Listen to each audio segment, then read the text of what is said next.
যখন আমাদের ৬ জন সমন্বয়ককে ডিবি অফিসে তুলে নিয়ে যাওয়া হয় এবং তাদেরকে একটা স্ক্রিপ্ট ধরিয়ে দেওয়া হয় এবং ওটাকে পড়তে বলা হয়েছিল, তাদেরকে এক প্রকার জোর জবরদস্তি করে তাদেরকে কর্মসূচি প্রত্যাহারের যে স্ক্রিপ্টটি ধরিয়ে দেওয়া হয়েছিল সেটি পড়ানো হয়েছে। তারপরে কিন্তু আপনি দেখেছেন যে বাংলার শিক্ষার্থী সমাজ কিন্তু তাদের বক্তব্যকে প্রত্যাহার করেছে এবং বাংলাদেশে কিন্তু একটা স্লোগান উঠেছিল হচ্ছে কি, তুমি কি আমি কি সমন্বয়ক সমন্বয়ক। অর্থাৎ শিক্ষার্থীরা তাদের যে যৌক্তিক দাবি ছিল সেই দাবি বাস্তবায়ন না হওয়া পর্যন্ত তাদের যে আন্দোলন সেই আন্দোলনকে চালিয়ে নেবে, এই ব্যাপারে তারা সচেতন ছিল এবং তারা কিন্তু রাজপথে সরব ছিল এবং আমাদের পক্ষে কাজগুলো অনেকটাই সহজ হয়ে গিয়েছিল এই জন্য যে শিক্ষার্থীরা চাচ্ছিল আসলে এই দেশের একটা সংস্কার প্রয়োজন। এই জন্যই কিন্তু এরই পরিপ্রেক্ষিতে কিন্তু আমরাই যখনই প্রোগ্রামেরগুলোর ঘোষণা করতাম তখনই কিন্তু ছাত্র জনতার স্বতঃস্ফূর্ত অংশগ্রহণে সেই প্রোগ্রামগুলো বাস্তবায়ন হতো।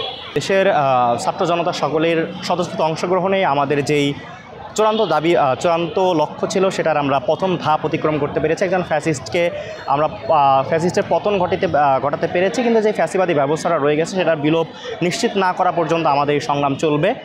আর ৫ই আগস্টের পরে আমি খুবই স্পষ্ট করে বলতে চাই যে 5ই আগস্টের পরে আমরা কোনো ধরনের কোনো সমন্বয় কমিটি ঘোষণা করিনি। তারা ব্যক্তি উদ্যোগে বা স্ব উদ্যোগে এই ধরনের সমন্বয় কমিটি গঠন করেছে, তাদের উদ্দেশ্য কী সেটি আমার জানা নেই।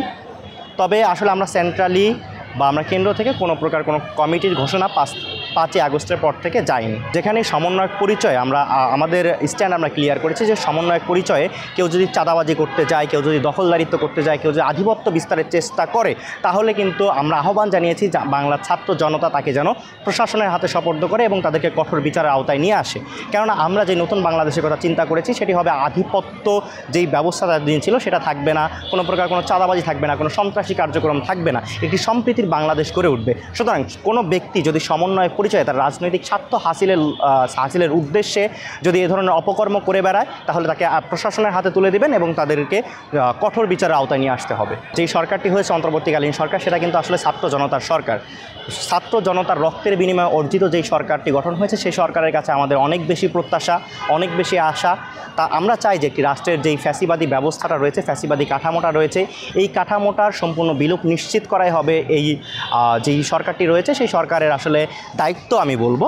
কেননা বাংলার মানুষের আশা আকাঙ্ক্ষার যাতে যথেষ্ট প্রতিফলন ঘটে এই সরকারের মাধ্যমে সেটি আমাদের প্রত্যাশা থাকবে এবং আগামীর বাংলাদেশ আমরা দেখতে চাই সাম্যের বাংলাদেশ, যেখানে সকল মানুষের সকল দল মত ধর্ম নির্বিশেষে সকলের মানবিক মর্যাদা নিশ্চিত হবে এবং সকলের মাঝে সামাজিক সুবিচারটা নিশ্চিত হবে। এবং আপনি দেখতে পেয়েছেন যে আওয়ামী ফ্যাসিবাদের আমলে কিন্তু রাষ্ট্রের যতগুলো প্রতিষ্ঠান ছিল সেই প্রতিষ্ঠানগুলোকে দলীয়করণ করে ফেলা হয়েছিল, যার কারণে দেখা যাচ্ছে রাষ্ট্রীয় প্রতিষ্ঠানগুলো কিন্তু অনেকটা আওয়ামী টোনে বা আওয়ামীরা যেইভাবে বয়ান তৈরি করতেছিল তারা কিন্তু সেইভাবেই কিন্তু কথা বলতেছিল। আমরা চাই না যে বাংলাদেশের যত প্রতিষ্ঠান আছে সেগুলো প্রতিষ্ঠানগুলো দলীয়করণ করা হোক, আমরা চাই যে প্রতিষ্ঠানগুলো স্বাধীন থাকুক এবং তারা তাদের বক্তব্য পরিষ্কার করুক, তারা যাতে কোনো রাজনৈতিক দলের হয়ে বক্তব্য প্রদান না করে এবং রাজনৈতিক দলের উদ্দেশ্য বাস্তবায়নের জন্য কিংবা রাজনৈতিক স্বার্থ বাস্তবায়নের জন্য কাজ না করে। আমরা কিন্তু এখনও রাজপথে আছি এবং রাজপথে আমাদের সংগ্রাম চালিয়ে যাচ্ছি। আমাদের যে আন্দোলন সেটা হচ্ছে ফ্যাসিবাদের পতন এবং ফ্যাসিবাদী ব্যবস্থার বিলোপ। দেখুন না, ফ্যাসিস্টরা সবসময় কিন্তু শক্তিশালী হয়, তারা চাইবে কোনো না কোনোভাবে ফিরে আসার চেষ্টা করবে, একটা অপচেষ্টা চালাবে, জনমানুষের মধ্যে গুজব ছড়াবে, অলরেডি কিন্তু ছড়াচ্ছে তারা গুজব, এইভাবে তারা ফিরে আসতে চাইবে। সুতরাং আমরা তাদেরকে কিন্তু তাদের যে ফিরে আসার অপচেষ্টার বিরুদ্ধে আমরা প্রতিরোধ গড়ে তুলছি এবং আমরা প্রতিরোধ গড়ে তুলব। কোনো ফ্যাসিস্টের জায়গা বাংলাদেশে হবে না। বাংলাদেশের মানুষ, বাংলাদেশের সকল দল মত নির্বিশেষে সকল শ্রেণী সকল পেশার মানুষ কিন্তু আমাদের ডাকে সাড়া দিয়ে এক দফা বাস্তবায়নে কিন্তু তারা রাস্তায় নেমে এসেছিল, তারা তাদের জীবনকে উৎসর্গ করেছে, তাদের রক্ত বিসর্জন দিয়েছে। সুতরাং বাংলাদেশের মানুষ যদি মনে করে যে তাদের আশা আকাঙ্ক্ষার প্রকৃত প্রতিফলন ঘটাতে নতুন কোনো প্ল্যাটফর্মের প্রয়োজন হয় কিংবা নতুন কোনো রাজনৈতিক দলের প্রয়োজন হয়, সেক্ষেত্রে আমরা বিষয়টি বিবেচনা করব।